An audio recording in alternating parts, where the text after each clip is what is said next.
26 نومبر 2008 کو ممبئی حملوں کے بعد دونوں ممالک کے درمیان جامع مذاکرات کا عمل معطل ہوا اور ان حملوں کا ذمہ دار ٹھہرانے کے لیے بھارتی حکومت، اپوزیشن اور میڈیا نے ساری توپوں کا رخ پاکستان کی جانب کر دیا۔ کوئی دن ایسا نہیں گزرا جس میں بھارت کی جانب سے یہ بیان نہ آتا ہو کہ ممبئی حملوں میں پاکستان ملوث ہے۔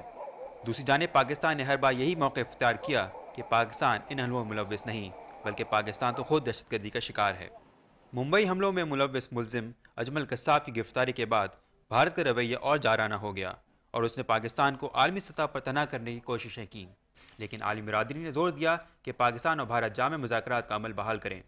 اسی دوران بھارت کی جانب سے پاکستان کے حصے کا پانی روکے جانے پر پاکستان نے بھارت سے شدید احتجاج کرتے ہوئے بگلیار ڈیم کی متنازع ڈیزائن پر تحفظات کا اظہار کیا۔ پاکستان کا کہنا تھا کہ بھارت سندھ طاس معاہدے کی خلاف ورزی کرتے ہوئے پاکستان کا پانی روک رہا ہے۔ پانی کا مسئلہ حل کرنے کے لیے بھارتی اور پاکستانی واٹر کمشنرز کے درمیان معاملے کو بات چیت کے ذریعے حل کرنے پر اتفاق کیا گیا۔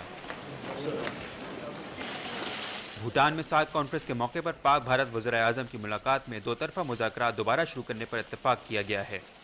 تاہم سوال یہ ہے کہ کیا مستقبل میں کشمیر، پانی اور سرکریک سمیت دیگر مسائل کے بارے میں دونوں ممالک کے مابین بات چیت کتنے مسائل کا حل تلاش کر پائے گی؟ کریم الاسلام، ڈان نیوز۔